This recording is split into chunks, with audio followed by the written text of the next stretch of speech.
Jay, it's great to have you on Skeptiko. Thanks so much for joining me. Thank you. Pleasure to be here. I'm looking forward to talking with you.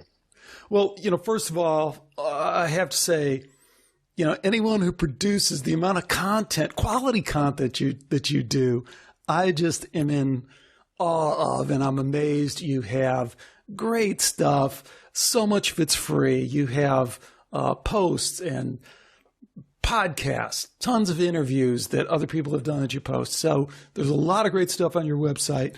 Like I said, a lot of it's available for free. Even the book, Esoteric Hollywood, which is really packed with a ton of stuff, ton of footnotes, really a well-done book. That's only $10 on Amazon. So I don't know how you do it, but I'm glad you're doing it and putting it all out there.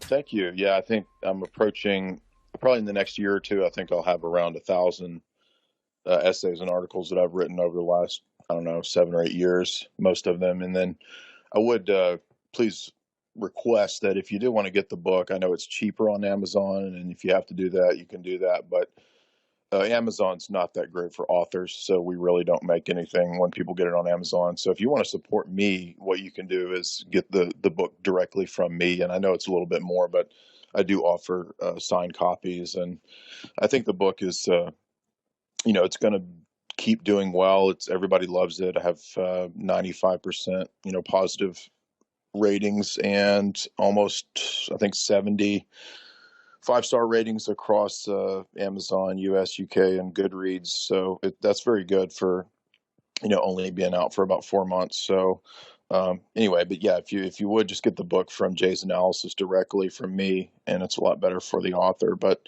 yeah, it's a lot of fun, and I put out a lot of content because, I pretty much have made this my full-time job for the last year and a half. So that kind of frees me up to work on it every day. And then, of course, when you're your own boss, you end up working 12 hours a day. You're working a lot more than you do when you're working for somebody else, because, everything's on your shoulders. So absolutely, totally get that. So that's very cool. And I hear what you're saying. And also there's a subscription level that you have on the website. Again, there's a ton of content there for free, but if people want to support you, they can do that through the website as well. And I encourage anyone who's interested to just go check it out. And actually, that's one of the challenges I had in putting together this interview, because there is so much out there. I want to pick and choose the stuff that's, I guess, most relevant to Skeptiko listeners, has the most overlap with what we've done.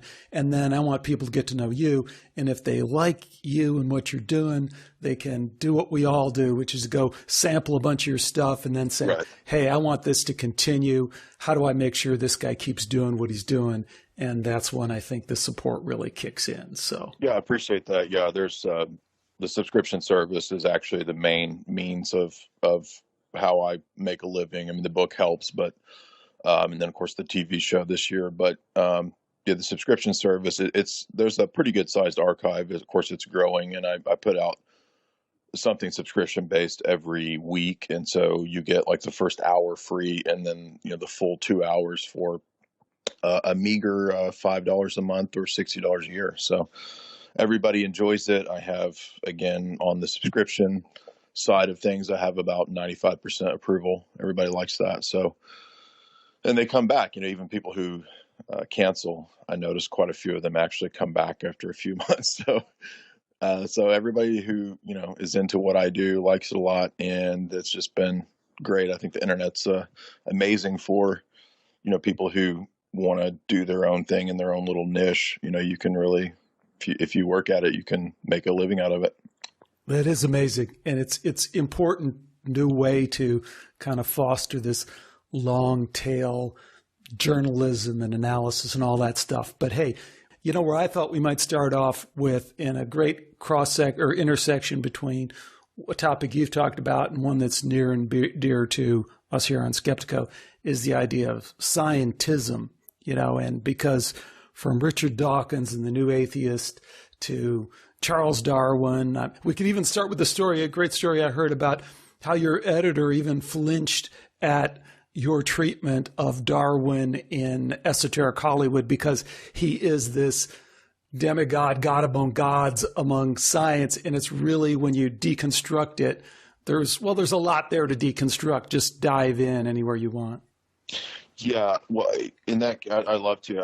I'm a huge critic of scientism. That makes up a big portion of what I deal with throughout a lot of the essays. And the reason for that is that, I, like the rest of us, I went through the school system and then the academic realm, and, you're just sort of beat over the head with this nonstop. It's like from womb to grad school, you've been told over and over and over that the scientific method is really the only way to approach the world. It's the most reliable meaning or source for meaning, and that's where it sort of steps over its bounds, because when we understand what the scientific method actually is, that it's simply a tool for investigating and hypothesizing and coming to conclusions about the natural world. That's really all it can do. By the nature of what it is. It's not a position statement. It's not materialism. It's not saying correct. You are a biological robot in a meaningless universe. It's just saying, here's a tool set.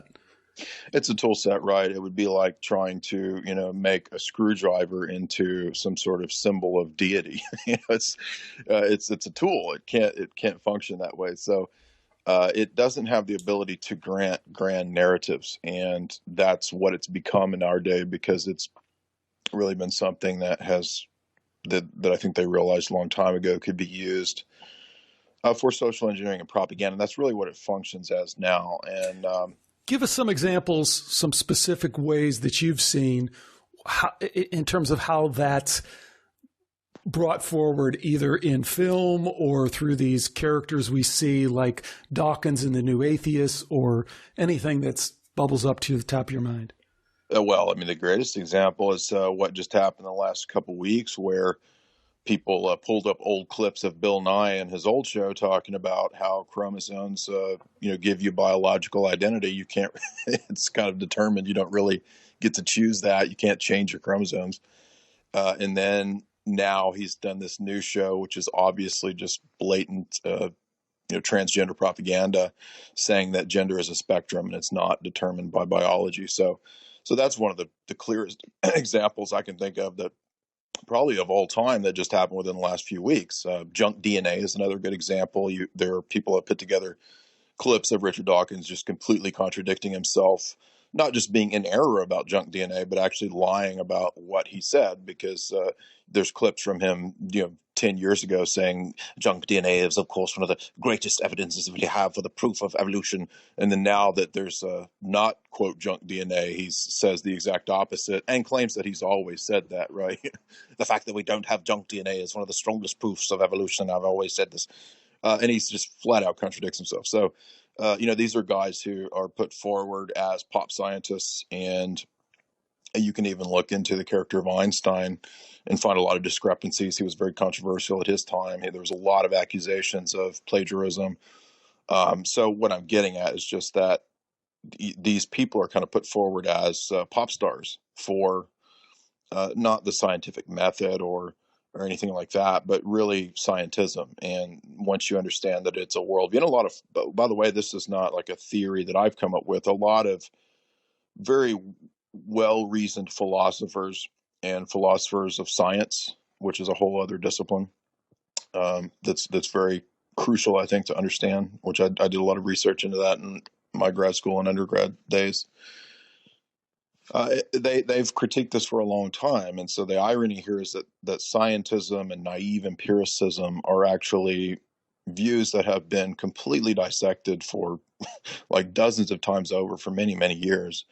But it's almost kind of like a vampire. I think one of my professors said that it's like this vampire that just keeps coming back. It doesn't die, no matter how many times you shoot it or dismember it. It just kind of like magically comes back to life, and people still fall for something that is just so easily deconstructed. You can very, very easily show the incoherency and the inconsistency and the contradictions involved in bare, naive scientism. Well, especially when you introduce scientific materialism, which is something we've talked a lot about on this show, when you really break it down and look at the proposition behind that, and also the links to atheism, which are just stark. I mean, you can't really separate the two because the philosophical agenda is the same. It's materialism is telling us this is all there is. We are just what we see. We are nothing more as human beings. There's no meaning to anything.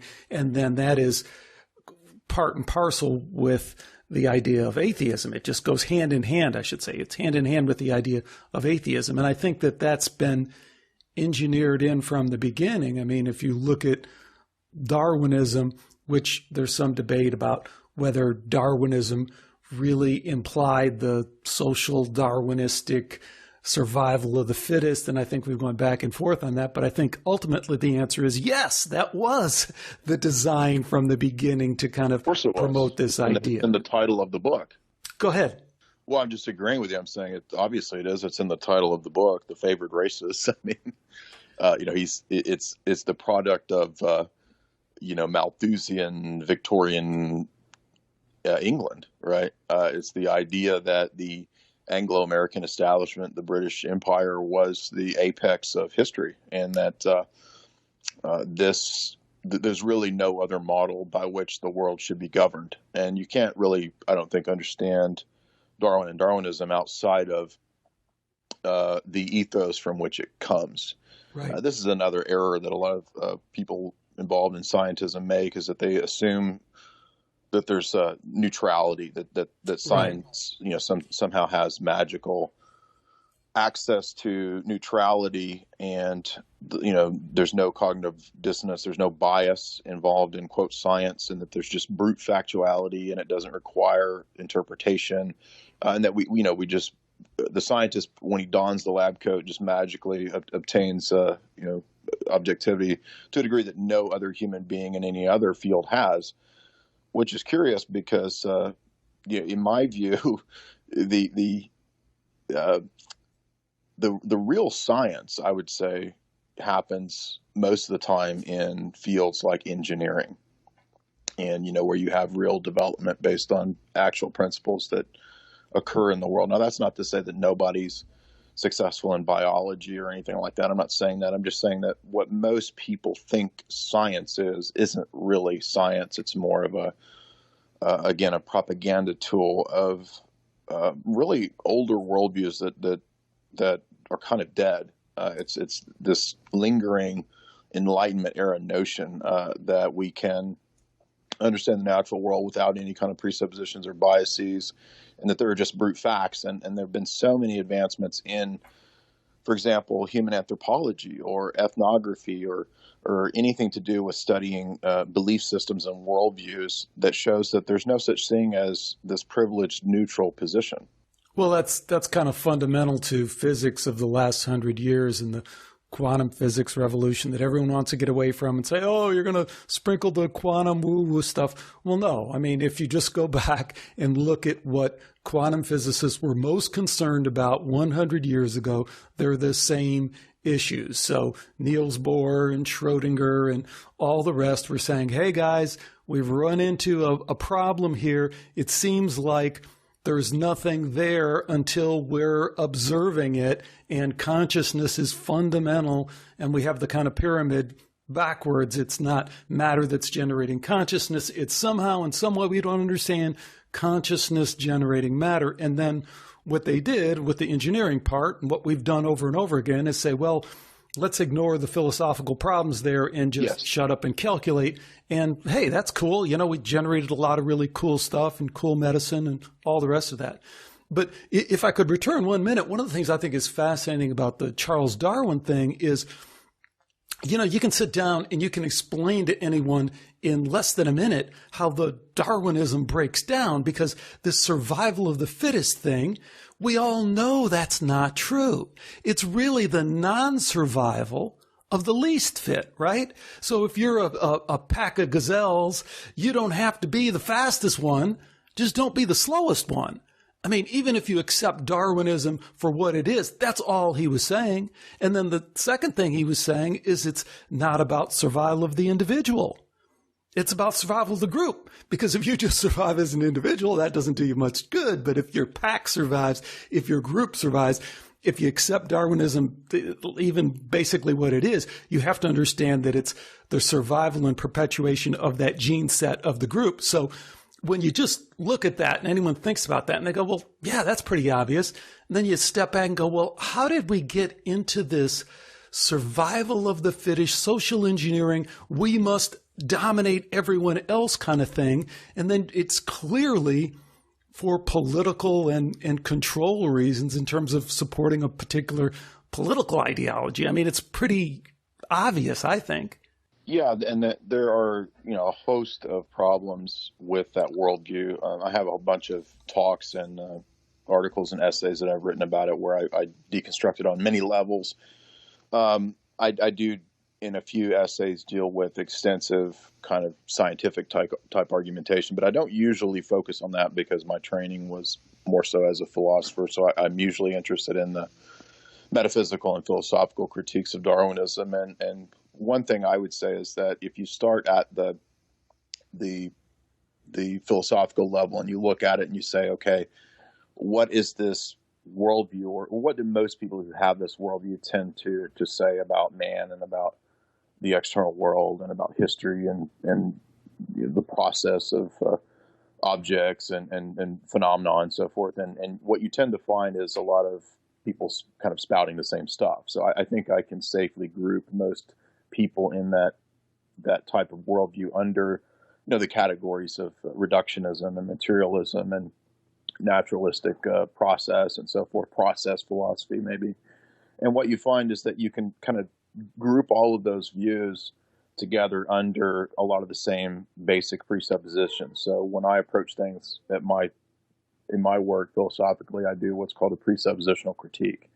And I do that because I believe that the way that humans and human psychology functions, that it interprets the world according to a kind of a framework. And if we have, say, faulty presuppositions, then we have glasses that we're going to read the world through incoherently. And so if I put a bunch of evidence in front of somebody, say that I think contradicts their worldview, if I've not challenged their presuppositions, then all of those evidences are going to be read according to their founding maxims, right? They're just going to reinterpret the evidences that I put in front of them according to what they already believe is the case. So what needs to be done, I think, is to kind of dig a little bit deeper and kind of uproot the foundational premises, which they most likely never question. And I've had in my lifetime probably 300 debates with people with this kind of worldview.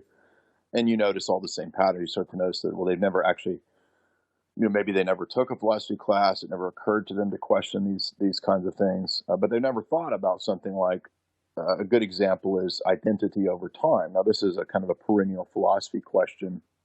How does an object in the world retain its identity?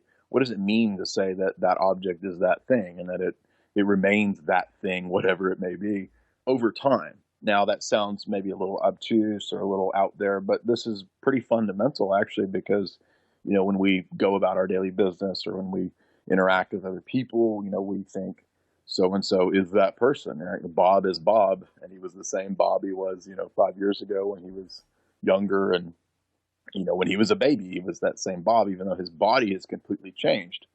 So we have this sort of underlying assumption, for example, of identity and the self, right, over time.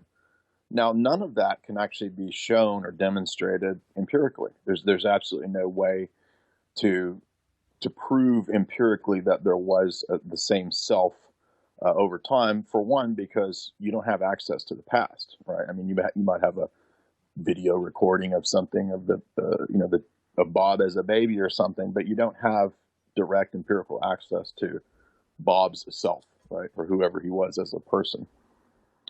I don't also have access to my own self, right? But when we interpret the world, when we do science, when we do anything, any kind of human activity, we're presuming the existence of a self. I mean, the fact that I'm, engaging in this chat with you assumes that I have some sort of self or conscious identity. It assumes that you do, and that we can have meaningful, rational intercommunication, right?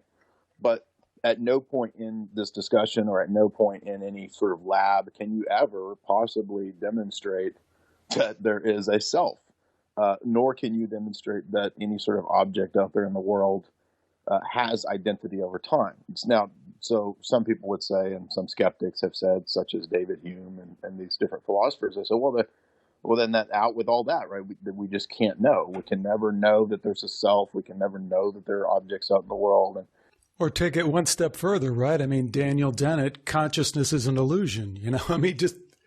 in other words, what I'm saying is that the people who adopt those kind of presuppositions, like reductionism and materialism, and that all reality is just perpetual flux, and they don't really bite the bullet, is what I'm trying to say. Like, they like to kind of play a little game with themselves and with others, where they'll adopt that view and kind of argue with it and pretend like they believe that, but in their daily life, they believe that they exist. You know, Neil deGrasse Tyson, I'm sure, likes getting a paycheck for being Neil deGrasse Tyson, doesn't he? So I mean, that kind of assumes that he's that person, right?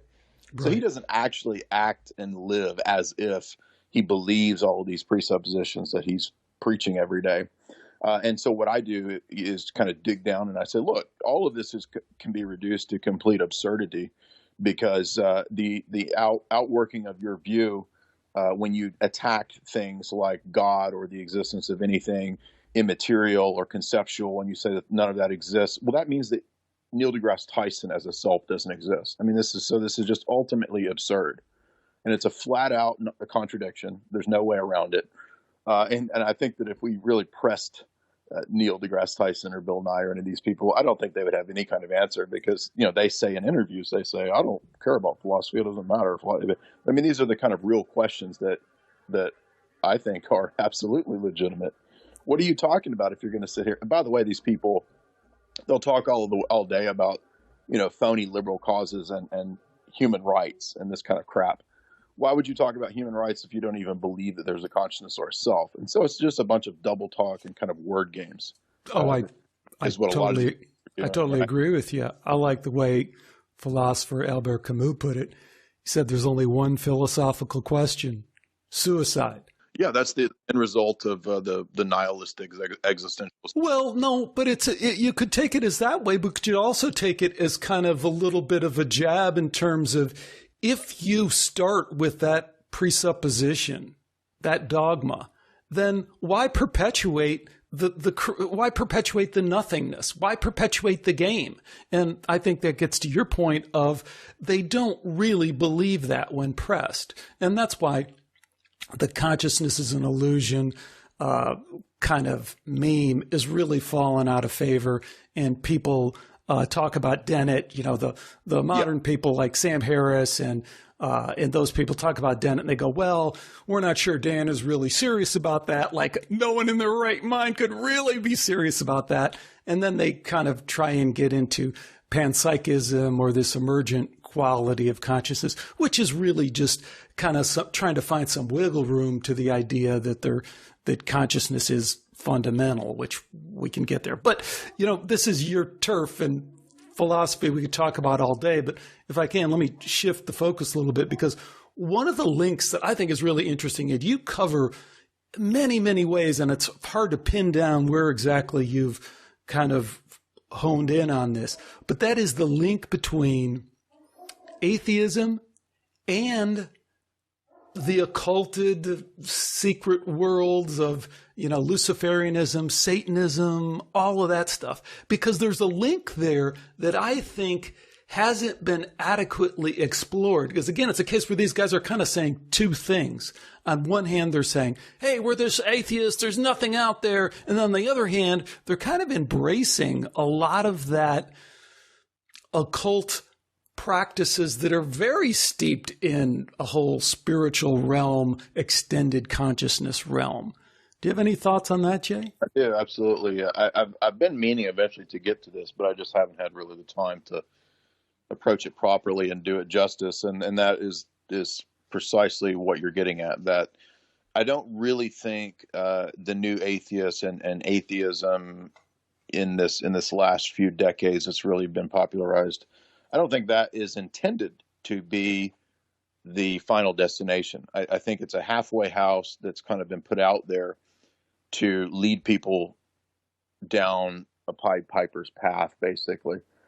And I see that as a kind of alchemical progression. So if you read the works of, say, Michael Hoffman, he'll talk about how the alchemical process involves taking a thing and then kind of breaking it down, disintegrating it, calcifying it, and so forth. And then you recreate it into a new form, transmutation, basically. And I think that the phase or fad of atheism comes at the late stage of societal breakdown and religious breakdown, philosophical breakdown. And I don't believe that these breakdowns are natural or are organic. I think that they're, for the most part, kind of imposed from a top-down oligarchic, social engineering type perspective, technocratic perspective, basically.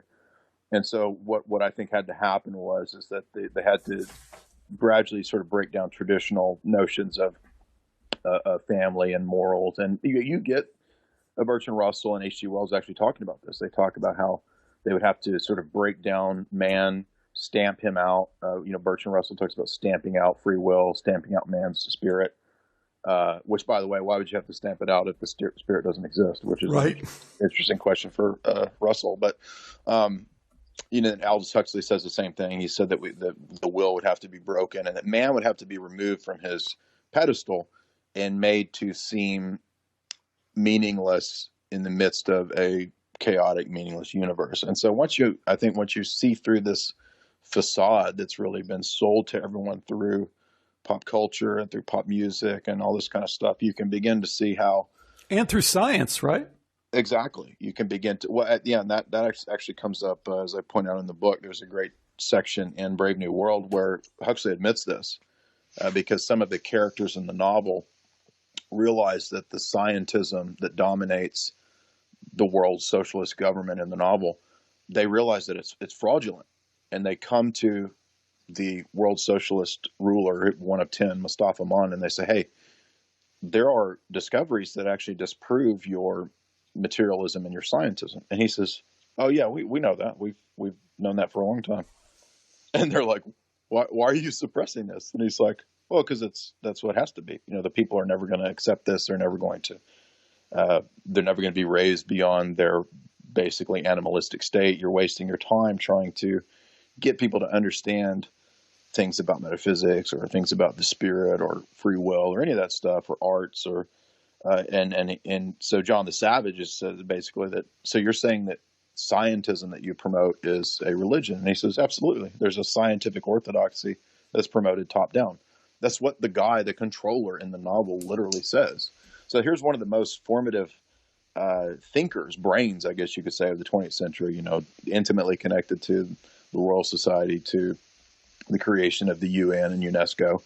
And he's basically saying what I'm saying. He's saying that it's a fraud. Scientism is a fraud, but it can be promoted as the new religion. And that's why in the novel that you have this sort of Auguste Comte style fake religion that's created, a civic religion based around scientism. So, I mean, everything is in Brave New World, by the way. If you want to just see the whole plan laid out, that's where they're going. And science is the religion in the novel. Not science, strictly speaking, truly speaking, but scientism. And Jay, you're really saying a couple of things there that I want to pick up on, because you're saying, yes, scientism and science and materialism is religion. We get that. But the other thing you're saying, and you're open to at least, is this idea that it's really a way station to something different, to Luciferianism, Satanism, occultism. And, let me just tell you a little story that I ran across. There's this guy, Dr. Richard Wiseman, extremely popular British psychologist. At some point, he had some phony baloney title of, the guy, the point person for psychology education for the UK or something like that. He's been on the show a couple times. He's an outspoken skeptic. So he's in the face of all these people who are interested in parapsychology or near-death experience or anything in this extended consciousness realm. And he's also an outspoken atheist, of course. But here's the twist. Here's what I found when I looked into this guy, and I think it hits exactly on your point. He's also one of the founders of the Edinburgh Society. And if you go to the website, I want to read this for you because it's so telling. We stage events for those of curious disposition. Our past evenings have involved the performance of magic, optical illusions, experiments into fear, investigations into death, attempts to contact spirits, and summoning the devil. So here it is. And if you go to the website, there's this big picture prominently displayed of this guy completely outfitted in this satanic kind of thing, right? So it's the thing, hey man, it's cool. We're all atheists, you know? You want to sign this little pact with Satan. It doesn't mean anything, right? Go ahead, sign it. You know, you want to perform these rituals. Hey, we're all atheists. It doesn't mean anything, right? I mean, there's a real mismatch here that I don't think is drawing enough attention. Yeah, I'm not familiar with the person that you're talking about, but that is a trend, and that's kind of what I'm getting at is that from the technocrat controller perspective, I mean, they're very aware of the fact that atheism and materialism and reductionism they don't have the power to hold human belief for very long because they're not fulfilling, they're empty. And so humans are always going to be moving towards the transcendent.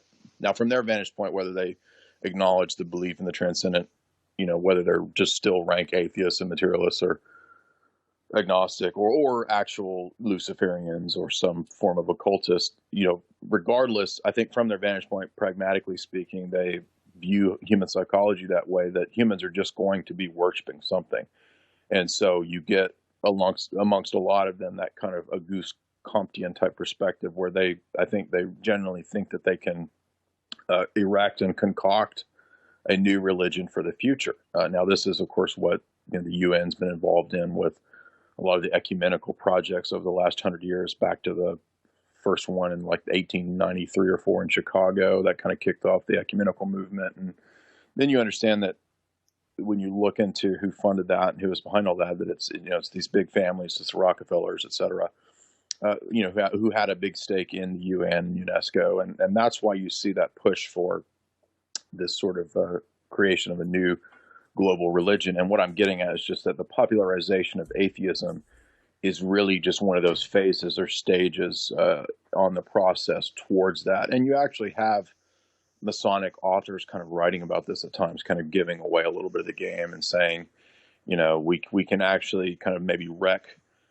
Christian religion and Islamic religion, and then on the long haul, we can get everybody towards a technocracy where you have this kind of a Luciferian approach.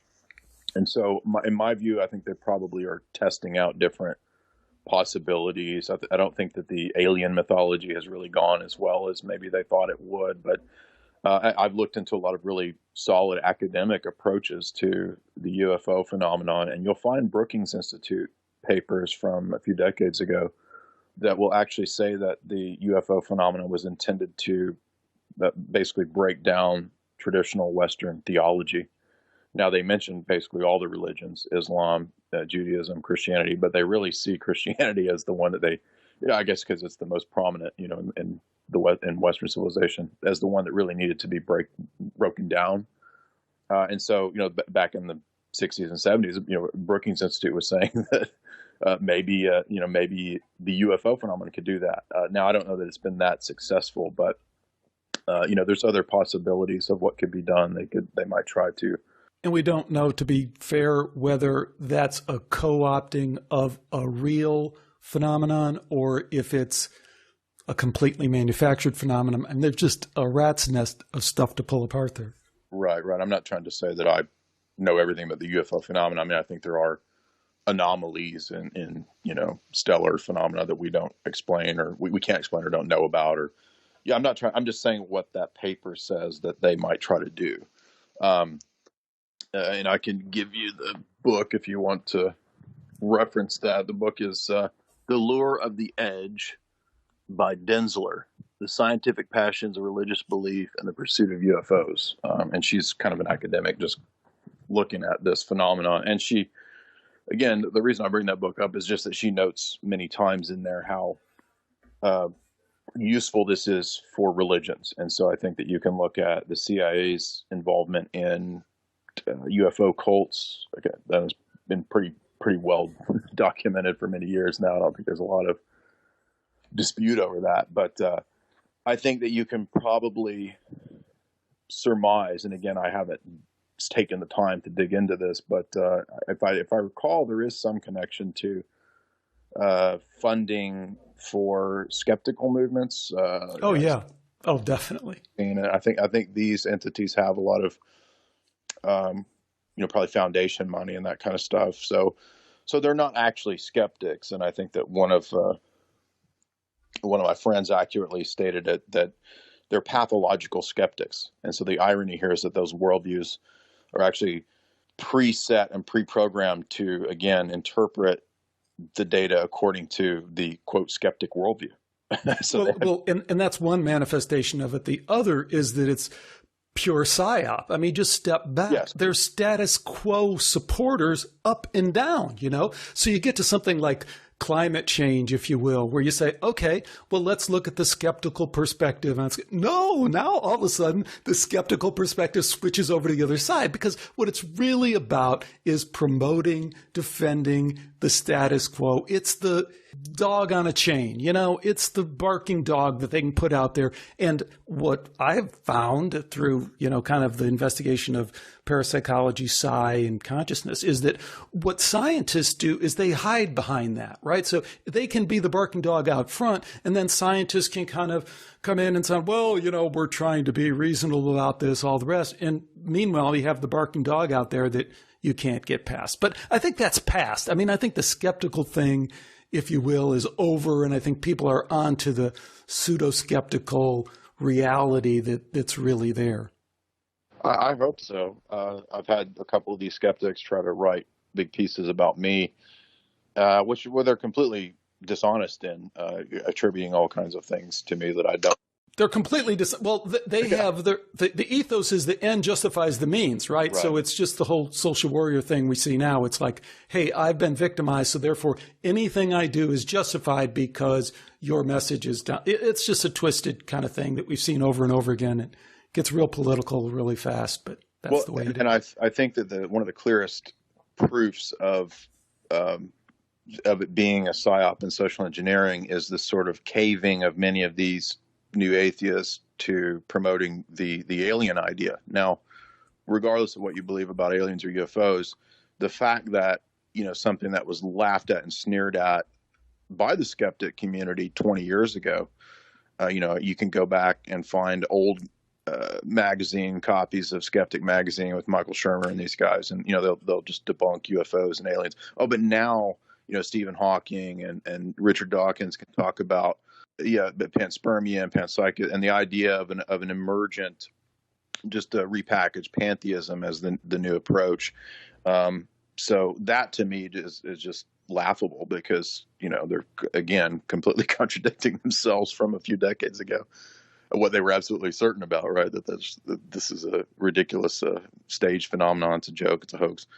So, yes. And now but that blends very well with Darwinism. The idea that we're created by aliens and all this kind of stuff. And again, I mean, it just sort of begs the question that what is considered superstition or what we're skeptical about, setting the parameters of right. What we're allowed to be skeptical about is completely arbitrary by these people.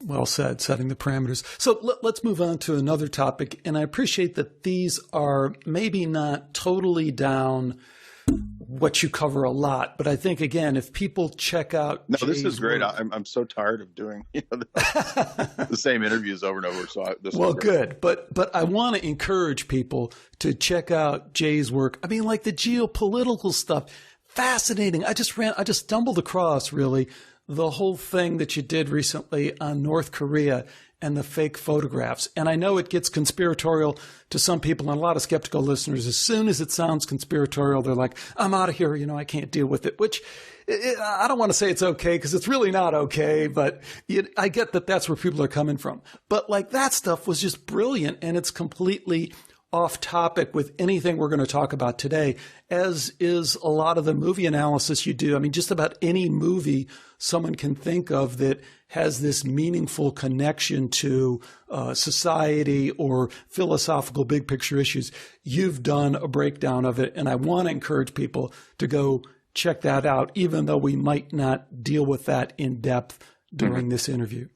Briefly on the North Korea thing, I'll say that most people have received that fairly well, I think, over the last.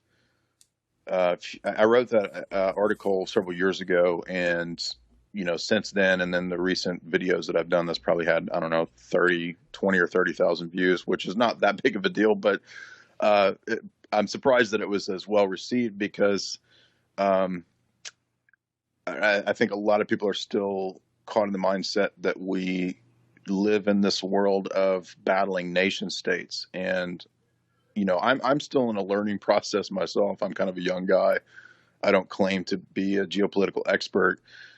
For me, it's just a learning process as well. So, I really dove into geopolitics in my grad school period. I was kind of forced into that when I was writing my thesis, and I already had some interest in it with, listening to talk shows and talk radio, and all of which is kind of watered down and sanitized. But, the more you get into studying espionage and studying the history of geopolitical maneuvers, it becomes really fascinating. It's kind of a big puzzle piece. But what you start to realize when you get into the big tomes like Tragedy and Hope by Dr. Carroll Quigley is that a lot of what has been going on in the last, post World War II, Cold War era, a lot of it is theatrical. Now, that's not to say that, and I have a lot of people who give me flack over this, so I have to be clear about what I'm saying. I'm not saying that there aren't people who die in wars, or that there's not, CIA people who bust Russian spies, or that Russians don't at times bust Western agents. I'm not saying that doesn't happen out there in the world. What I'm saying is that when you get to the highest levels of, who are the wealthiest people in various countries, who are the billionaire oligarchs in Russia, how wealthy is Kim Jong-un? You know what I mean? How wealthy is Castro? Who's running the United States? When you start looking at it from that perspective, and when you've studied mafia and the mob and how they worked, and you start to see that it's really big cartels that are running things. And when you understand, as that recent study was done, and I don't put that big of a deal or big of an emphasis on peer-reviewed studies, but there was that recent peer-reviewed study about corporate control, and I think there was a whole TED Talk done on it, and it basically demonstrates that there's a network of a select number of corporations and shareholders and 600 interlocking directors, and exactly, that basically control the global market. So that is. But hold on, again, that's just going to freak people out. I tell you what, I want to leave that topic, but I want to leave it with one tidbit that might spark curiosity to go check out Jay's work on the North Korea thing, and that's Commodore 64.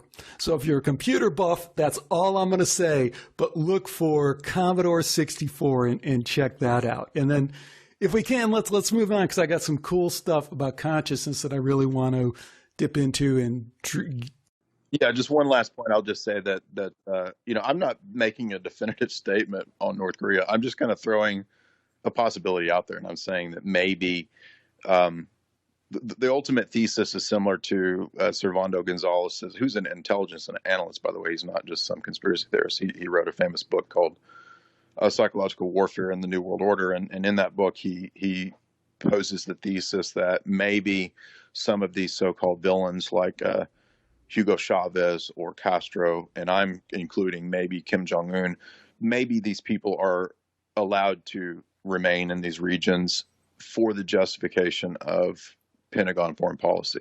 And that's really the thesis here. So it's not saying that they're not bad guys, that they're not villains, that they're not tyrants. It's just saying that they're tyrants on a leash, basically. And they justify, oh, well, see, we've got to actually have 600 to 800, U.S. bases everywhere because, well, we got to keep a watch on Castro. We got to keep a watch on Kim Jong-un. You see what I'm saying? Absolutely.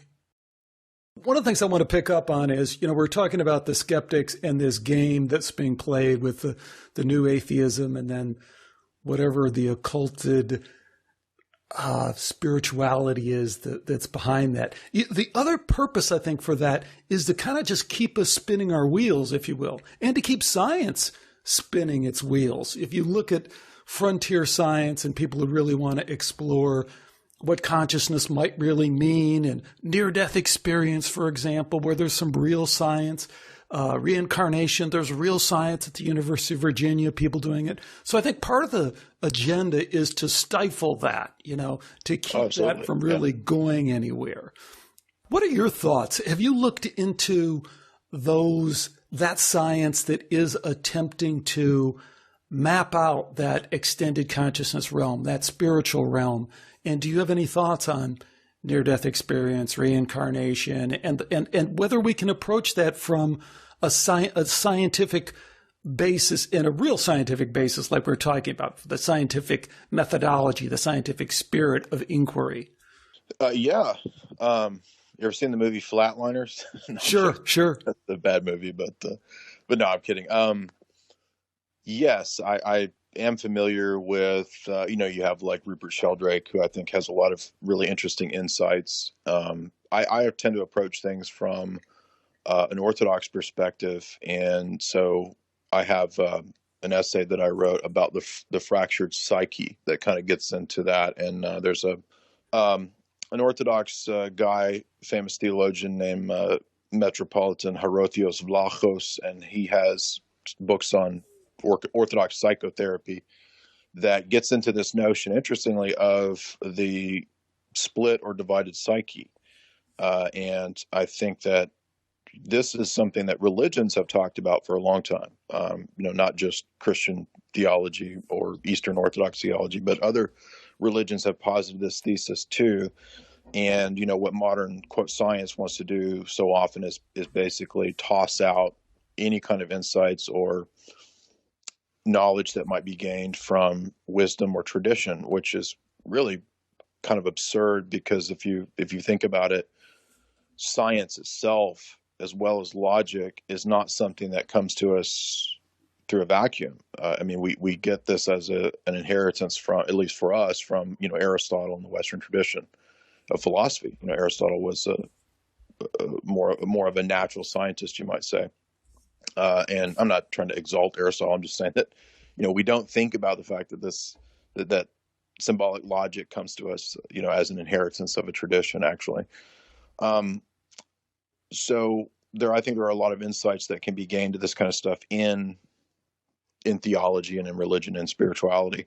And so if I'm going to approach the possibility of scientific evidence for things like the psyche, or things like, out-of-death experiences or consciousness in different modalities or planes of existence, I think that there would have to be a reorientation of how we view evidences and the science of the self. So what do you mean about that? What do you mean? Right. So what earlier when I was talking about, for example, the notion of the identity of the self over time, and how that's kind of a problem for the reductionist materialist. What I believe is that there's actually a kind of argumentation, a logical argumentation or proof that shows us how those things are. And this is what's called a transcendental argument. Now, I argue, and I believe very firmly, that this is a valid form of logic. So it's not exactly the same as symbolic logic, because it's a little bit more fundamental. And so it's kind of asking a question at a meta level to make it clear. So, for example, a meta level question would be, and this actually happens in mathematics and philosophy. This is not just me making this up. So, like, if we were to ask the question, how does logic work? Right? We use logic, but then if we step back a little bit from maybe a God's eye perspective and say, well, how does logic itself function? That would be a meta-logical question. And this comes up in things like math theory as well. So these kinds of questions have been dealt with, and they've been asked by philosophers. And this is where it kind of bridges over into theology or more transcendental questions. And so since there's not really a test tube or microscope type of proof for something like a law of logic or something like a mathematical principle or something like the self or the soul, what we end up finding is that all of those things kind of get stuck in this category of the immaterial or the spiritual or the conceptual or the ideal, or whatever kind of terms you want to use to describe it, that by the nature of what they are, they can't be demonstrated or proven empirically. So we might think, well, then we're in a quandary. We can never prove those things. We can never know those things. And a lot of people have gone down that route. I don't think so. I think that if you look, for example, at the way Aristotle responded to the sophists when they asked him this question, they said, well, how can you prove the law of non-contradiction as true? In other words, what if I come along and I say, as a skeptic, Aristotle, well, I just don't accept your law of non-contradiction. I think that it's a fraud. Aristotle responds by saying, well, I can prove to you that even in the process of your denying the law of non-contradiction, you're still assuming it. So you're still using logic and rules and laws about reasoning in the process of denying laws about logic and reasoning. So you're already involved in a contradiction. And so in other words, he says this is a transcendental category. It's a something that's a precondition for logic, precondition for argumentation, period. And so just because it's not demonstrated in the same way that other things are demonstrated doesn't mean that it's not true or provable or certain. And so in the same way, things like God or things like the self are transcendental preconditions for experience. Now, somebody might say, oh, well, you're just using Kant. No, actually, again, this goes back pre-Kantian.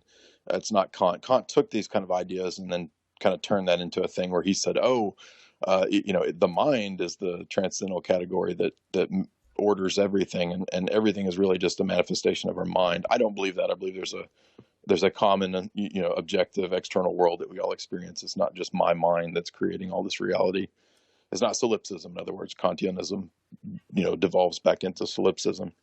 So anyway, this is a long answer to your question, and that is just simply to say that I think that what would have to happen is a reorienting of the way that we think about the self and logic and immaterial and conceptual entities, and understanding that they are actually more fundamental than our empirical, quote, material experience of life. I'm not saying that material phenomena don't exist, but I'm saying that I believe that reality is not atomism. It's not materialism.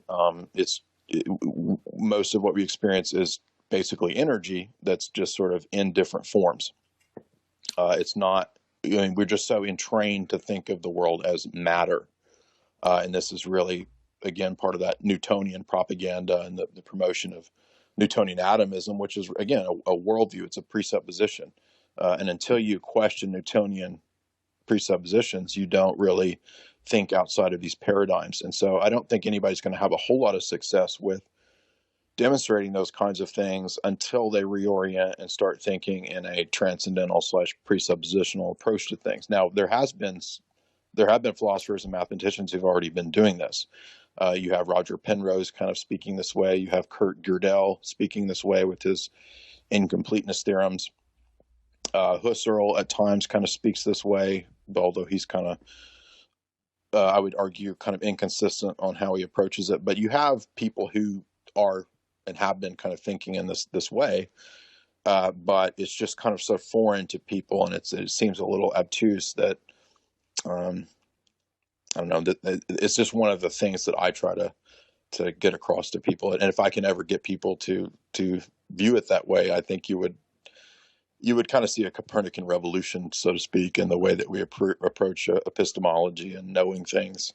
Well, I'll throw another name on the pile there that kind of, I think, would find a lot of agreement with you, and it's a guy named Dr. Raymond Moody, who's pretty much established as being the person who coined the term near-death experience and wrote the famous book back in the 70s. Interesting guy. He's not only in medical MD, but he also has a PhD in philosophy. So he's akin to you, and very, very well schooled in Greek philosophy as well, and speaks Greek and reads ancient Greek. And he said for a long time, I've interviewed a couple times, he said he's kind of an interesting guy. He kind of talks in riddles sometimes, but he says it's nonsensical, and that it requires a different system of logic to understand the near-death experience might even be, and he calls it pre-scientific. At the same time, within the existing paradigm that we have, there's been a tremendous amount of, I think, important information about this near-death experience that, one, completely undermines the materialistic understanding of consciousness, because as soon as we understand that consciousness in some way that we don't understand survives bodily death, we are completely blowing away the existing paradigm.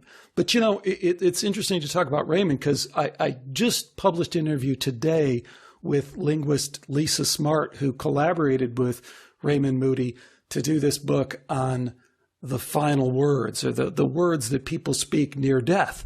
And everyone has these stories in their family, but they're also backed up by hospice work and many people who've seen this thing of terminal lucidity, where someone is in a coma, they've been in a coma for a year, and right before they die, they sit up and they say something either profound, like they read some poetry, or they memorize some, they recite some poetry out of memory, or they even say very pragmatic things like, the documents you're going to need are in the third drawer on the left of the bureau, you know, kind of thing. Yeah. So all this is well established in terms of, in the way that we do science now. We have enough evidence to say there is this other realm. And I think we're at the point where we have to start asking questions about, you know, mapping that and the typology of it. And one thing I want to kind of get back to is the Orthodox Christian. So, you know, that's cool. You're an Orthodox Christian. That was my childhood upbringing. I was brought up in the Greek Orthodox Church. But the whole theological kind of dogma behind that, I think we have to, or this is my proposition, I want to hear what you think. I think we have to set that aside and take, you know, the few pieces of the jigsaw puzzle we have, whether it be the near-death experience or, you know, Lisa's work with Raymond on these final words, or, you know, any number of psychic medium research, you know, some good scholarly, I always quote Julie Beischel, Dr. Julie Beischel, who's, you know, done that work as well as anyone has passed muster in terms of the skeptics and all that stuff. There seems to be this other realm, and I think we need to try and wrap our arms around it, both the good and the bad of it, because we're going to talk freely about, you know, Luciferianism and some of the malevolent aspects of it. What is the landscape there, and how might we understand it? What should we rely on, and what should we not? And what role can some of this frontier science play in trying to understand that? Have you given much thought to that? What I was getting at was that we already have a pretty extensive existential recording of these kinds of experiences and I'm not just saying only the Orthodox tradition. I mean, there's a bunch of traditions that record these existential experiences of this other realm. And all I'm saying is that it's a presupposition of scientism to assume that all of those are made up or false or untrue. And I'm saying that, well, if you want evidence for these kinds of things, why would you not look at, I mean, let's set aside, you have all this kind of stuff in the Philokalia of the Orthodox tradition. You have Seraphim Rose writing books about his experiences when I believe he used to meditate before he had become Orthodox. He was involved in Taoist meditation or something to that effect. I can't recall exactly, but he talks about his experiences in the astral realm and what he thought it was and his descriptions of it. And then he became Orthodox, and then he still had spiritual practices where he felt like he was interacting with that realm. So in other words, I'm saying that that's a whole bevy of evidence there that's just kind of tossed out or assumed to be irrelevant. Again, because we're all dominated by assuming that there's going to be the let me put it this way. There was a good philosopher who I like named Greg Bahnsen, and he used to argue that when we talk about things that are immaterial, you are not going to be able to, quote, prove them in a material way precisely because of the nature of what they are. So, for example, the skeptic community, when it says, how are you ever going to prove God? Until I see God in a material fashion, I will not believe in that. So this is a kind of a common refrain that you hear from these people. And this is what Dr. Bahnsen called the crackers in the pantry fallacy, right? And so his point was that if I go to the pantry and I open it up and there's, to look to see if there's crackers there, that would be a valid way to determine whether there is such a thing as crackers. But if we were to talk about something that we are saying is immaterial or conceptual in nature, then the way that we would go about proving or knowing the existence of that thing is not like going to the pantry and opening up to see if there's crackers there. Why? Because of the nature of what it is. We're saying that it's immaterial. So it's like the atheist. But I'm not quite so sure we stop there, because it allows people to kind of introduce a whole bunch of ideas and put them all on the same level. And I don't think that's quite fair. I mean, let's get down to a specific example. One of the questions I think is fundamental to everyone is there a moral imperative? Does consciousness have a hierarchical structure? What we're really talking about is God, okay? But we're going to flower it up and make it sound important. But that is a fundamental question. Is there a hierarchy? Is there a good? Is there a moral imperative? I tell you, I look at the science of this near-death experience, of the after-death communication, psychic medium accounts, all this. It comes through loud and clear that there does seem to be a moral imperative. So I think that's important, and I think it also then Yes. It has to be incorporated into our view of what those wisdom traditions are, because we have to dig those up and say, okay, what can we sort through? And, is Christianity, is the primacy of Christianity, is that valid? How do we look at that? How do we analyze that? And does that conform to what we're discovering here? Like the Dalai Lama famously has said, hey, I'm open to science. If science proves anything that we're teaching as incorrect, then it has to change. And true to form, I think they have revised some of their cosmology because it's no longer in line. Well, again, I think I'm not being clear on what I'm saying. So I'm not disagreeing with you that there aren't scientific studies or evidences regarding consciousness or after-death experience. I mean, I think like Rupert Sheldrake has some good arguments to show that there's kind of, morphogenic learning that he talks about with the apes and this kind of stuff. But what I'm saying is that when you think about people and how they function, it's not just a matter of showing them facts and evidence, because that's not what's going to ultimately convince them, because people are going to interpret. I'm speaking more about human nature, that they're going to interpret things the way that they want to interpret them. And so until we kind of undergo a process of what in the Greek tradition is called metanoia, which is like changing your mind, right? Or what you might call the awakening, right? Like you have to be kind of awakened out of just believing what you're told and believing what mainstream media says, et cetera, et cetera, et cetera, to be willing to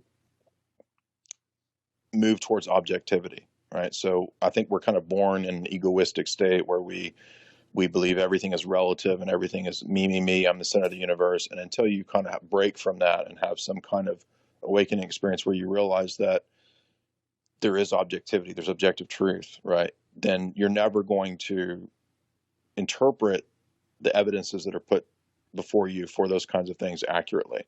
So you might have like the best killer study that shows consciousness after death, and if you go and show that to 100 people out there, most of them are going to, unless they're already sort of receptive to that idea. Like, in other words, let's say we go to Michael Shermer's audience, and he's giving a lecture on materialism and that there's no consciousness after death, and you have the study that shows it, and you have video evidence, right? Most of the people in his audience are preconditioned, they have a presupposition to discount that. They're going to reinterpret what you're presenting in some other way. And so all I'm saying is that there has to be a even larger cultural shift in terms of how we understand who we are and what logic is and what constitutes a proof, which I think is a long time coming, before there's really going to be any kind of like sea change, like a big sway. Sure. But that might be true on a societal, cultural level. But on the personal level, I think we know and see from the popularity of books and the popularity of some of these memes, if you will, I hate that term, but we're stuck with it, that people can undergo personal spiritual transformations, can undergo personal, just logical transformations by looking at some of this evidence, some of this data. So, what about that? How does that inform your view, and in particular your Orthodox Christian view? Because what if that doesn't conform with some of the dogma and doctrine of your religion? What do you do with that? Well, that's a difficult question. I mean, I think that most of us, I think we all have a worldview, and we all have presuppositions, paradigms by which we interpret the world. And so, again, I think that my view is that we're constituted as humans just to kind of operate that way. So even if we don't think we have a philosophy or a worldview, we do.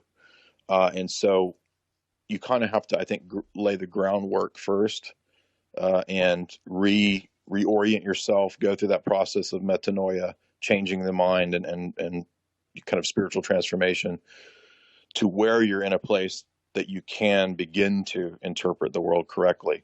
And I mean, I'm not trying to be arrogant, like, oh, I have it all figured out. I'm not saying that. I'm just saying that that's the approach that I take. So if you're asking me, is there scientific evidence that's going to come along that will like be earth shattering to my perspective? I don't think so, because I've been at this for a good while. I'm 20 years now of researching this kind of stuff, started when I was 18 or so.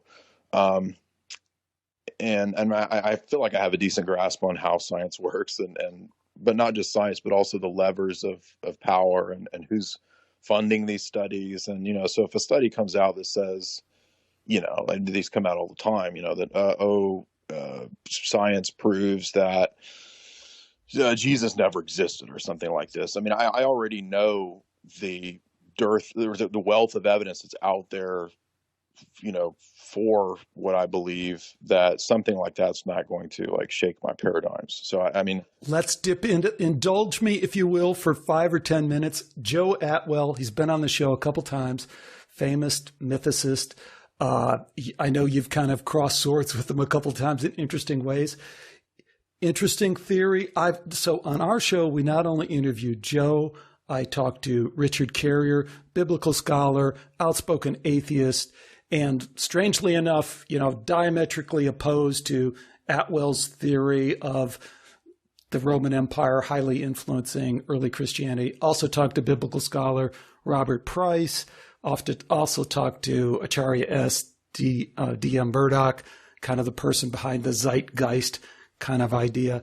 And also talked to biblical scholar Joel Watts, who was another outspoken critic of Atwell. And I have to tell you, just in summary, all these people who were really against Atwell and Atwell's basic thesis that it is impossible to deny the parallelism between Josephus and his book War of the Jews, famous, really Jewish, but also Roman historian, which is well established as one of the leading historians of that period. It's just almost impossible to deny the parallelism between his book and what appears in the book of Mark and other gospels and comes up there as prophecy. So I'm sure you've looked into that. What are your thoughts?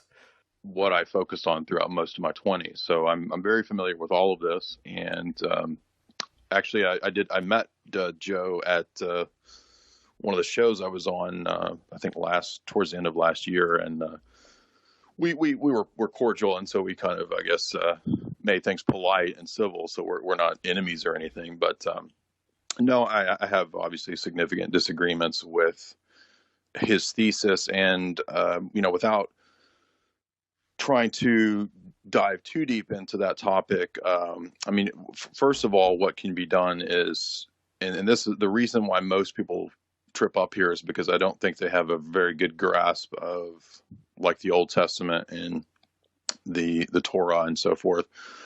Now I know that Joe Atwill makes arguments from Isaiah and so forth, so I'm not negating that offhand. But what I'm saying is that when you understand the typology from the biblical perspective, right, not the typology that wants to kind of impose something outside of the canon of Scripture onto it, what you get is that Jesus is actually the fulfillment of the Jewish law. So, for example, you have the high priest, and every year at the Day of Atonement, the high priest would go into the sanctuary and he would sprinkle the blood of the sacrifice onto the Ark of the Covenant. If you read the book of Hebrews, which again is written prior to 70 AD of the destruction of the temple and by Titus, the book of Hebrews really explains a lot of this symbolism and how it's fulfilled in Christ. And so when Christ ascends into the third heavens, and he, is supposed to be our mediator in the flesh now before God, the third heavens is the fulfillment of the temple. So the temple has three stages. It has an outer portico, it has a holy place, and it has the Holy of Holies, which is the inner part where the priest went. And Paul, presumably being the writer of Hebrews, says that that's the fulfillment of Christ's ascension, is that his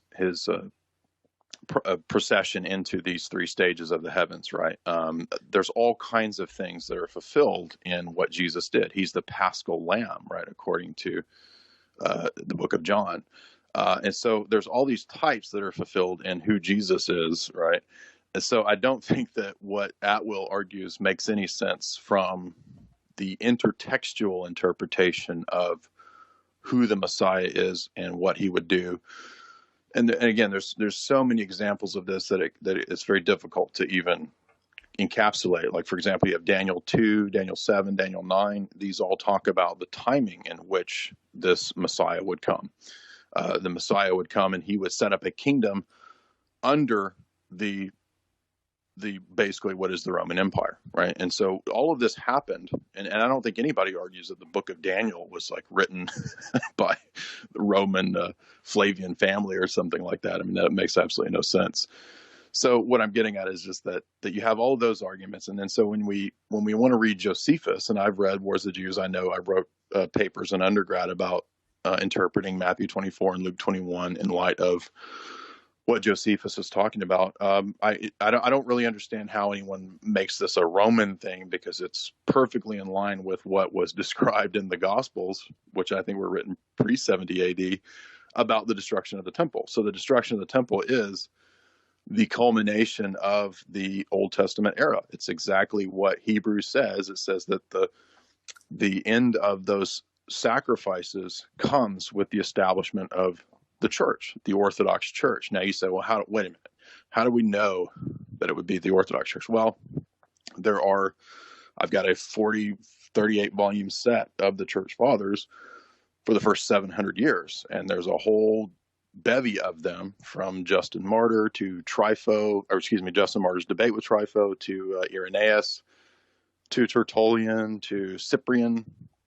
And these are all church fathers of the first 200 years.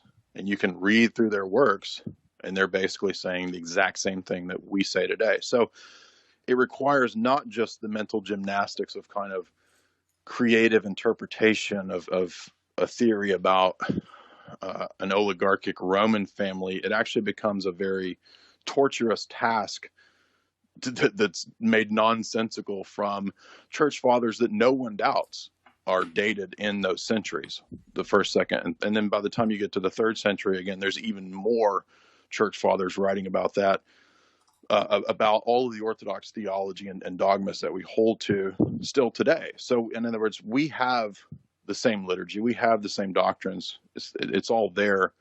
It's not something invented, in the time after, some dynasty that was just made up. It's not something dated to the time of Constantine that was made up. And anybody who's aware of those church fathers would know this. It's not really that difficult to figure out. I don't know. Like I say, we investigated this pretty thoroughly, and I took on the critics of Atwell right down the line. And so I told you, Richard Carrier, Robert Price, but also Christian critics like biblical scholar Joel Watts, who's an impressive guy. And well, you can count me in that. Okay. So, have you read Irenaeus? Have you read Against Heresies? I have not. Okay. Have you read any of Cyprian?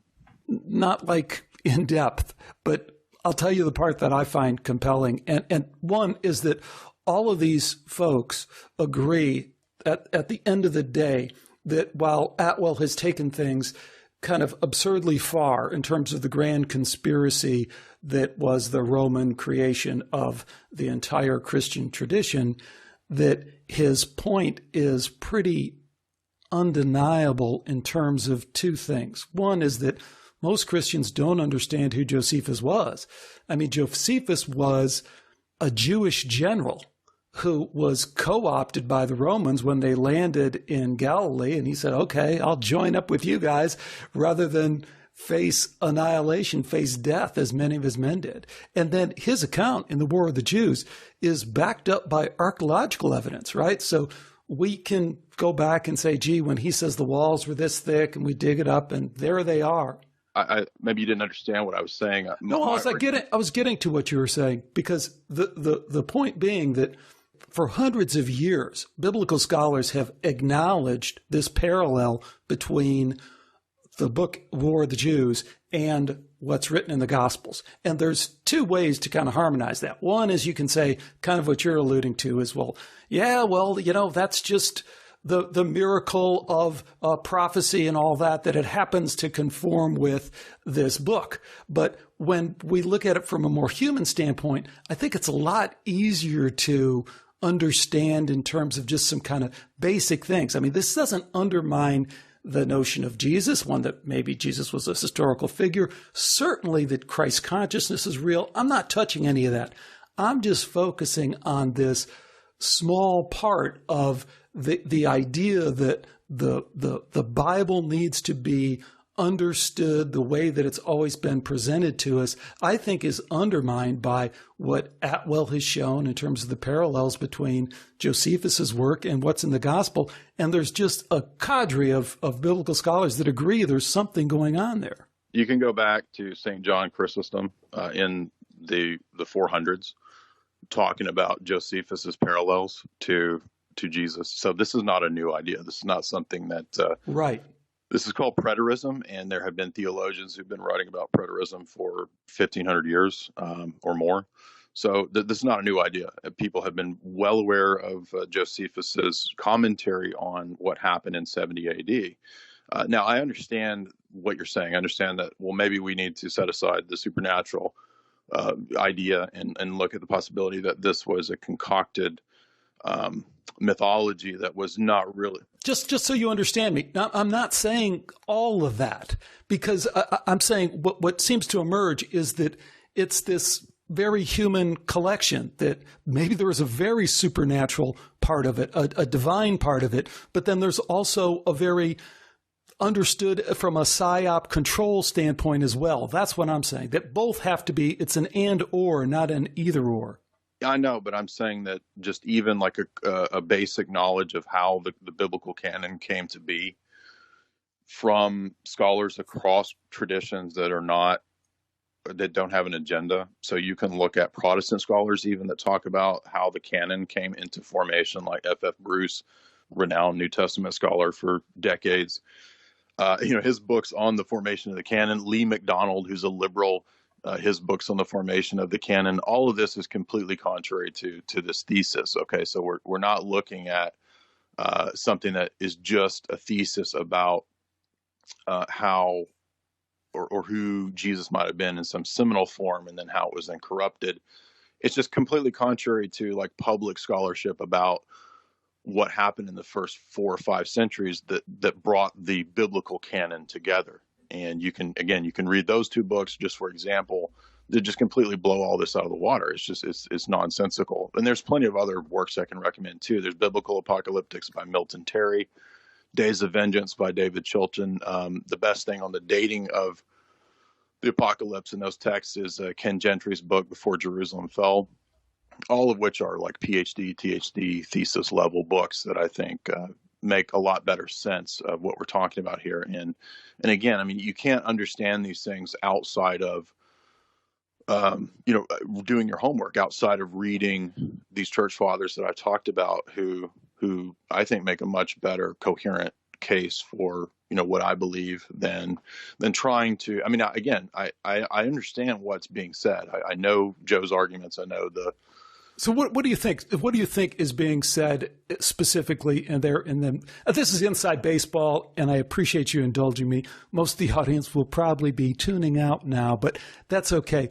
What do you think is being said in as narrow focus as possible? Because I think what's being said is that the writers of Mark had access to the War of the Jews. That's what I think is being said. Okay, right. But see, the thing is that we don't actually know the dating of Mark. We don't know the exact date of when the Gospels were compiled. So, I mean, liberal scholarship itself in the modern world, which is what a lot of the theories about who the Gospel writers were, is based on like the thesis of Julius Wellhausen of the JEPD, the documentary hypothesis. What's funny about the documentary hypothesis is that it's much like scientism, because the modern day documentary hypothesists no longer believe the hypotheses of Julius Wellhausen. So it's just as shifting and just as a creative endeavor of scholars trying to make a name for themselves, that you can go to Yale right now, Yale's YouTube channel. There's a woman professor, I can't remember her name off the top of my head, but she gives lectures on the documentary hypothesis in the New Testament and on Julius Wellhausen. And she talks about how that's all been discarded. We no longer believe that Q, the idea that there's Q, the modern day scholars don't believe that anymore. Now, I don't really care what the modern day scholars are, because I have a much better grounding in my worldview and in my belief system than to really, I'm not saying that academia doesn't matter. I mean, I can give you, 20 books off the top of my head right now that would deal with these topics in a coherent fashion. But I'm just saying that they don't even believe what they believed, 100 years ago. So I don't really care what, the latest theories of Q are and this and so forth. And that, I think, plays into a lot of, it would have to play into a lot of what's being argued here, that, since the assumption here is that Mark's gospel was early, and he therefore had to have, whoever put it together had to have access to the words of the Jews. And so again, it's just based on the presupposition, the anti-supernaturalist presupposition is the basis for that argument. Now, you may want to add in supernaturalism later and say that there was some other kind of, the Jesus Quest type argument. But the funny thing is that all the Jesus Quest stuff is funded by the UN, is funded by, Elaine Pagels has a UN backing. So all of her stuff is, in my view, bogus. Bart Ehrman's stuff is all, has a political agenda as well. And that's why you see these people arguing for feminism and, feminist theology and all this nonsense. Well, he's part of academia. He's not going to be separate from all of that stuff. Correct. I guess what it gets down to, let's try and tie it back to Jay's analysis. I mean, because someone who listens to your shows and gets that, and there's a ton of stuff we haven't talked about, the whole occulted. I want to make one more point, though. Again, yes, go ahead. This is very crucial to Atwell's thing. The preterist argument, which is the idea that most of what you're seeing in Matthew 24, the Olivet Discourse, and Luke 21 about the last days, and even the book of the Apocalypse, which I referenced, Days of Vengeance by David Chilton, those books don't stand alone. A lot of what's in the Apocalypse is out of text from Isaiah and out of text from Ezekiel, and they're out of text from Daniel. Matthew 24 and Luke 21 reference Daniel 7 many times. Daniel 7 is a prediction of when the Messiah would come. And then into chapters 11, it references the abomination of desolation. Jesus quotes this in Luke 17. So what I'm saying is that it's not like you can build this thesis just on these New Testament chapters and say that it coincides with Josephus, because no one will argue that Josephus was around in the days of Daniel. Josephus was not around in the days of Isaiah, when you have many of the same prophecies. Yeah, many of the same arguments are made. And again, that's because 70 AD was the fulfillment of all of those prophecies. What does Luke say? Luke says in his gospel, these are the days of vengeance in which all things written in the prophets must be fulfilled. And I think that that's what 70 AD was. That's what the book of the Apocalypse is talking about. It's talking about the end of that era. That's why John says these things are soon to come to pass. The whole period of the Mosaic, the Adamic to the Mosaic to the Davidic, that's all fulfilled in this character of Christ. And that's why 70 AD was so important. I get that. And that's the Christian explanation for it. And that's not being derogatory, but it's that, again, the parallels are pretty undeniable. You can line them up point by point, and it appears to be following the exact sequence of Josephus. And then you're saying, well, from a broader kind of spiritual, in ways that we don't understand, perspective, there's other prophecies that would tie into it that makes it impossible. If the argument is that the gospel writers were writing from Josephus, I'm saying that it's a bigger problem, because what the gospel writers are not just quoting Josephus. A lot of these things come out of the Old Testament. Even Josephus says that the destruction of Jerusalem seems in some way to kind of be a covenantal curse upon Israel. Now, he doesn't believe in Jesus. He doesn't think that it was for the rejection of the Messiah. What I'm saying is that if you read the book of Deuteronomy... Well, he thinks Titus is the Messiah. I mean, that's what Josephus believes. I mean, that's his whole conversion, right? He's in the cave and he tells everybody, okay, we all have to commit suicide. And then he has incredible revelation, goes, hey, wait a minute. We were all wrong. Our whole Judaic tradition had it wrong. The Messiah is here. It's Caesar. Caesar is the Messiah. Let's go. And that's what he lives and writes for the rest of his life. So, I mean, that's Josephus. Again, a real quick way to dispel this is that there are 300 years of persecution of Christianity throughout the Roman Empire. So the idea that but this is what Joseph. I mean, that's not controversial. This is what Josephus writes. All, I don't recall Josephus saying that. I mean, that's probably a theory about the Qumran community and the Dead Sea Scrolls. No, I mean I'm pretty sure that's what Josephus writes in his 20,000. Okay, well, I mean, I wrote a paper about this, a grad level paper 10 years ago, dealing with Wars of the Jews and Matthew 24 and Luke 21. So I'm not trying to be arrogant, but I'm just saying, again, if you haven't read, the patristic literature from the first 3 centuries, and you haven't looked into, the fact that the church was persecuted for the first 300 years by the Roman Empire, I mean, this thesis is really kind of ridiculous. Well, yeah. I always say when people say you haven't read it, it's a familiarity with it, but we can all read things and get different things. But I get your point. Here's the way I think it ties back to the question that really sent this off, is that I think what we're struggling with in terms of trying to understand what's going on, which is in a very broad sense, what you're trying to do on Jay's analysis, what you're trying to do with esoteric Hollywood, and saying, is there some occulted religious or occulted spirituality, be it good or bad, that lies behind all this? I think it's important to know what someone's starting point is, and how that starting point has been developed. And I think you're saying over and over again that you're very comfortable with your Orthodox Christian historical Jesus being your map of that extended consciousness realm. And I'm saying, I keep stumbling into science as well as other evidence that calls that into question. I'll leave you with one more, and then that kind of gets us back on track. Well, I would be glad to debate any of these topics. I've done public debates with Adam Kokesh and prominent people. So if you want to have a debate, or if anybody else wants to debate it, that's fine with me. Hey, man, I think that's great. And I think that's kind of what we're doing here. I mean, we're fleshing out these issues. I agree with so much. I mean, I broadly agree. But I mean, look, I want to stress that this whole thing hinges on, I'm assuming, the first 3 centuries. Okay. I mean, maybe there's some other argument I'm not aware of, but again, all you have to do is read these church fathers from the first 3 centuries who are placed throughout the Roman Empire, who are persecuted, and they all write and teach the same thing that we teach. And I mean, I think that really undercuts the absurdity of this whole view. Okay, well, here, let me come at it from a different angle. I just interviewed this guy, 88-year-old Anglican priest. His name is Michael Cox, right? From all outward appearances, just a beautiful spiritual being.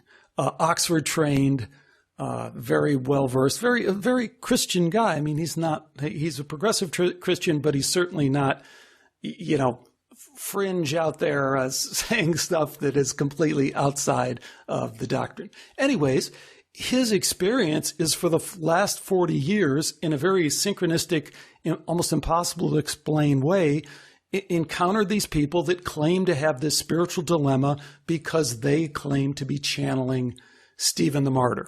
Okay.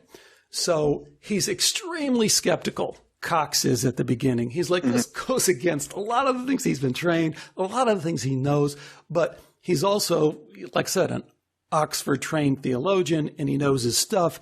And he then tries to test this channeled entity by asking all these questions about early Greek and all this investigation into the Athenian wine tradition versus, all this stuff that no one, especially this couple from Kent, who's, I don't want to say they're not educated, but they're certainly not educated in that way. They would have no way of knowing. So this guy has this 40 years of experience. Like I say, he's 88 years old. And he has a different belief about how to process his Christian experience. And it's much more open. It's much more broadly, I don't want to say, spiritual, if you will. Spiritual, but not religious. A big tent Christianity, a very big tent where, hey, my reality of Christianity might be true, but it certainly doesn't exclude all these other experiences of the divine, the experiences of God, the experiences of spirit. In a broad sense, Jay, what do you think about that? Well, obviously, I don't know this individual, so I don't know. Right, but you get the point. Many diving boards into the pool rather than the primacy of Christianity. Okay.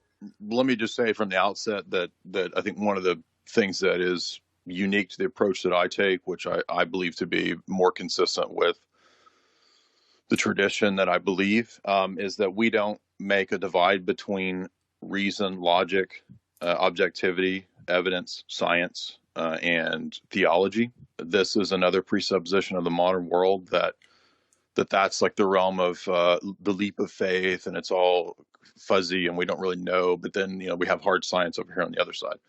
I don't believe that. You can actually read a lot of prominent Orthodox theologians who will kind of explode that notion.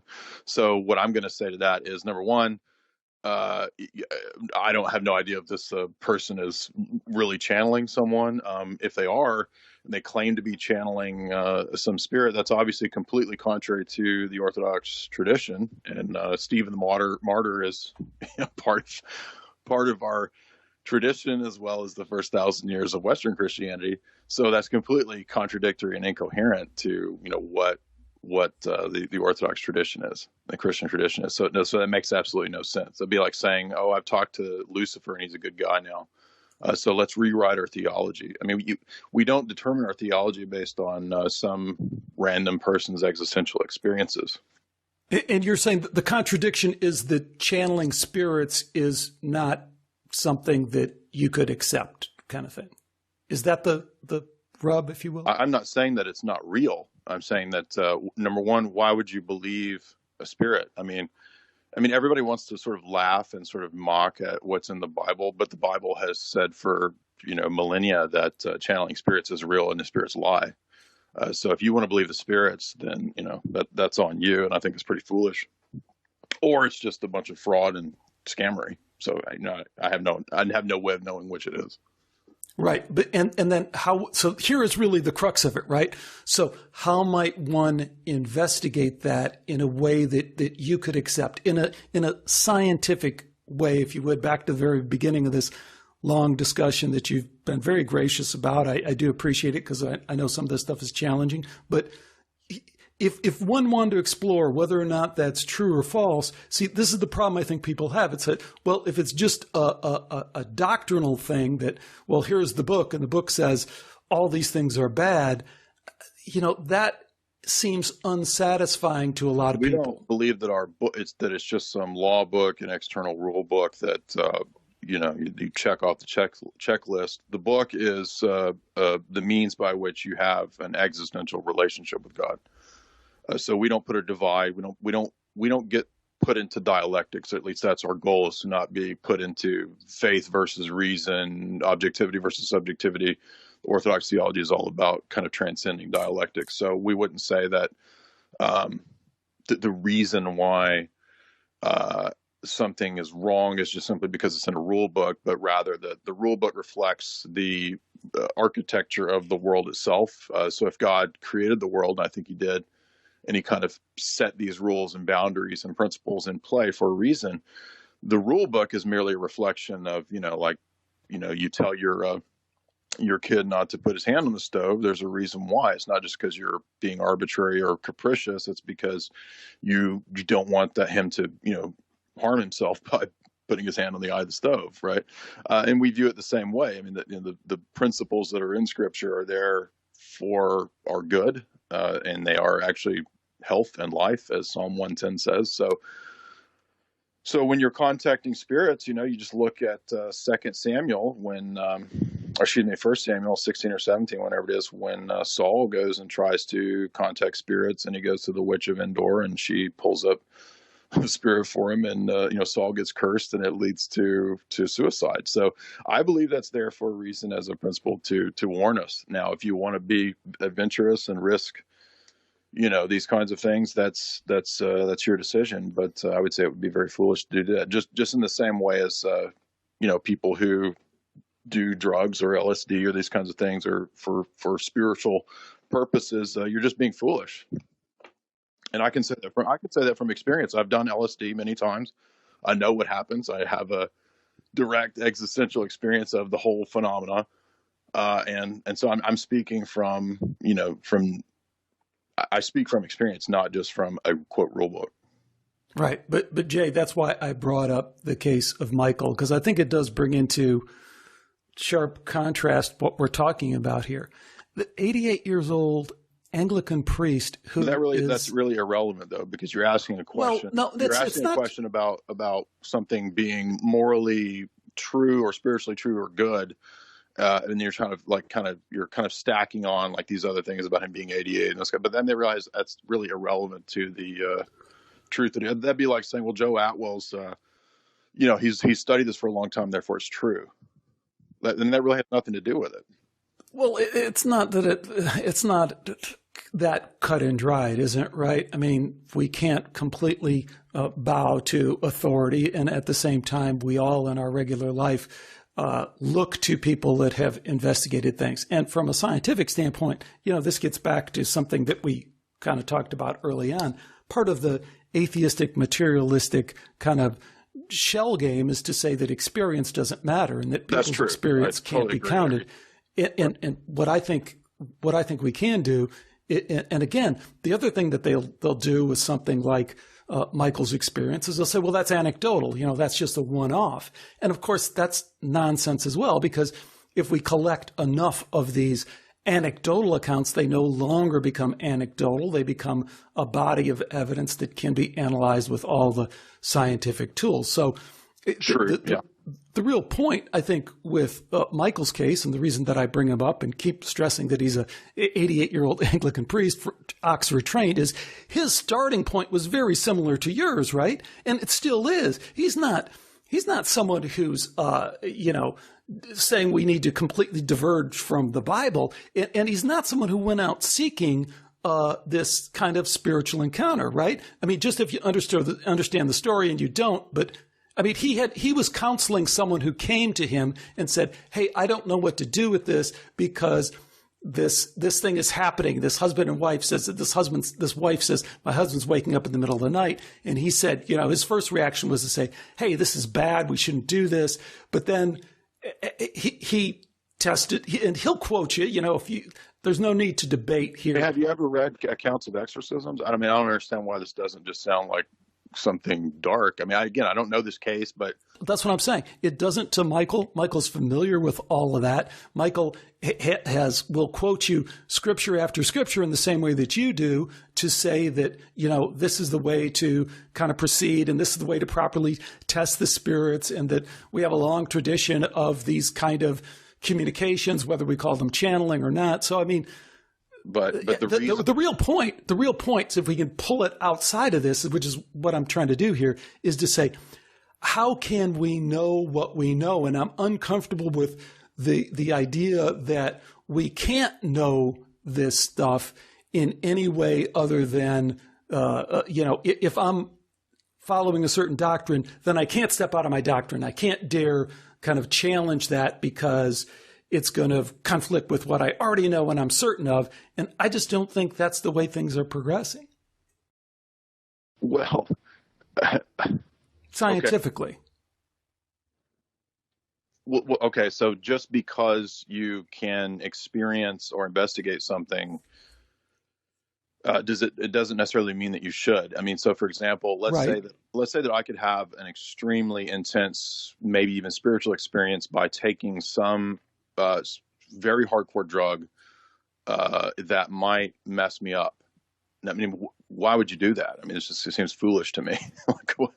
I mean, maybe if you're a sucker for danger or something, and you just you're out for the thrills, right? I mean, I just don't get the argumentation here of why what I'm supposed to be getting from this that you feel like a revealed text would limit you in what could be experienced.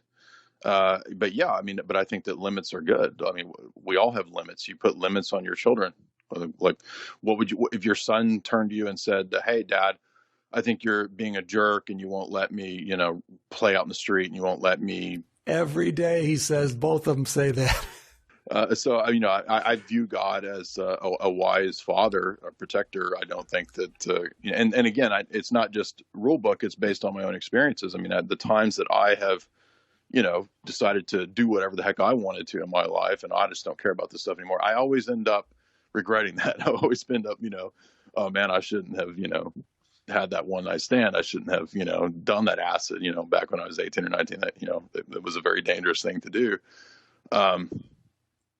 So I guess in a way I learned from the experiences, but I think it's just foolhardy to think that you can play with spiritual forces and, that this is a realm for just sort of playing around.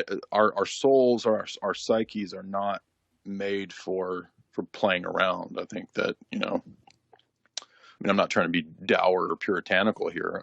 We're not Puritans, but again, you can read many, many people in our tradition who have for many years experienced this stuff and dealt with it in reality, like Father Seraphim Rose, who detail these experiences. And, I just think you have to be careful, and it's not something that I would do.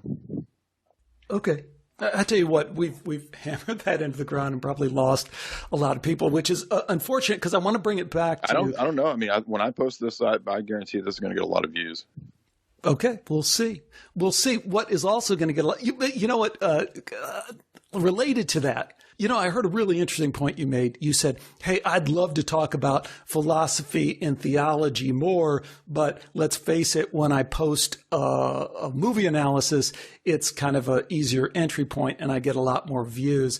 Sure. I just found that interesting. If you want to comment on that and what you face as kind of a publisher in terms of where you draw the line and how you keep your audience staying with you and at the same time cover topics that are really important to you. Well, it's kind of easy because, I like film and I've always liked film. So I can always write on that topic, to kind of make sure that the engine's running. But most of the essays and articles at my site are not movies. The majority of them are philosophy and theology and geopolitics and some satire and goofy stuff. And I think there's only about 120 or 30 film reviews. So, but the film review stuff has really taken off and has a great audience. And you were telling me at the beginning that it's even spawned a TV series that you're involved with, right? Right. Yeah. I mean, that's what led to the book, and then that's what led to, the TV show. So you're right about that. I mean, it definitely is the like I said, it's the engine of the website, but I don't really have a plan the way I do. I just kind of go with what I'm into, what I feel like writing about, what's maybe what's trending, what movies are coming out, like Aliens coming out. And so I've been writing and talking about Ridley Scott stuff lately. But yeah, so the TV show will be me and Jay Wiedner, who's kind of known for his Kubrick documentaries. And we got together and basically put together I think we're going to do 17 episodes for the first season, which is covering a lot, not everything in my book, but some of the stuff that's in my book. So we're going to be dealing with Blade Runner, the Alien series, X-Files, Eyes Wide Shut, 2001: Space Odyssey, a lot of that kind of stuff for the first 17 episodes. And then if that does well, they'll order up another 22 episodes. And this will be on the Gaia network, which is streaming, and it's also on Apple TV, Roku, Amazon Prime, and I think on some satellite and cable networks too. And you were telling me high production value, kind of a Siskel and Ebert thing. Mm-hmm. Do you have a lot of clips and stuff like that really? We do, yeah. That took me about a month to get all the clips together for the first season, and it was a lot of work because you have to, kind of get everything passed through lawyers, and you have to tell them what you're going to say. It's exciting. I can't wait to watch it. What is the release date for that? Is that? Well, I mean, we're just in production now, and so it'll probably be in the post-production process for a few months. So it'll probably, I don't know, three months from now, maybe. If you follow my work, obviously I'll be promoting it pretty heavily, so you'll know. Okay. But yeah, I don't have any exact date on that, but yeah, no, we have I was kind of blown away when I flew up there last week and walked into the studio, and they have this big warehouse that's, it's got several sets in it. And then this giant projector with a big fancy theater in the background. And then it's Jay and I kind of sitting in director's chairs, kind of face to face. And we kind of go back and forth, and it's an exchange process. It's like we play the clip, and then, he comments, I comment. There'll probably be some disagreements and kind of debate at times, which will be fun. And but yeah, you're exactly right. It's basically Siskel and Ebert on acid, is how I put it. On acid. Tell me this: what about book projects? Super successful with Esoteric Hollywood. Any follow up to that, or other book projects coming? Well, I mean, there's probably 3 or 4 books worth of material at my site already written. So I mean, I guess I've just kind of been waiting to see what would happen. It's only been 4 months, so I'll probably just wait and see what happens, and maybe do a sequel, or I'd like to kind of branch out into some other territory, and I might put something out dealing with metaphysics and philosophy and that kind of stuff too, just because I enjoy film, but I don't. That's not my whole life. I don't only want to be, writing on movies. So I'd like to do some other stuff. So, maybe something philosophy related. Well, that certainly comes through in the website. Anyone who goes to Jay's analysis, I would say, everyone's going to find something that they like there, but that's not really the case. But you will find just a whole variety of stuff like we've talked about, from geopolitics, metaphysics, all sorts of stuff. So you're really to be congratulated. So glad that voice of yours is out there. And our guest again has been Jay Dyer from Jay's Analysis. And Jay, I would say too, there's a vast archive. I think people, maybe they don't realize if they're new to it. I mean, there's years of, hundreds of articles. Oh, it's overwhelming. It's overwhelming. In prepping for this interview, I was like, gee, where do you begin? Yeah. And 7 or 8 years ago, it was just kind of me just throwing up blog posts. And then it kind of turned into doing a little bit of audio interviewing, and then it turned into longer form interviews, and then it turned into longer essays, and then it turned into, video type stuff. And I guess that's just kind of the natural progression of what happens in alternative media. But yeah, I mean, there's over 100 essays. There's, 100 interviews and audios that you can listen to.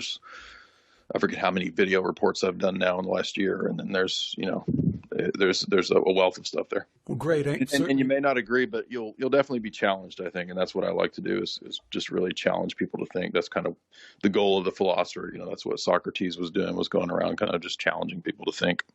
Absolutely. Absolutely. As is on this show, we kind of have the Skeptikos principle, question everything. In the Hindu tradition. It's neti, neti, neti, not this, not this, not this. In a way, you're engaging in a similar kind of broad-minded look at a lot of things. Again, great work, and thanks so much for joining me. All right, and if you would, just get the book from me. Okay, yes, again, for folks. And a signed copy, can't beat Correct. that. Yeah, it's a pretty cool deal.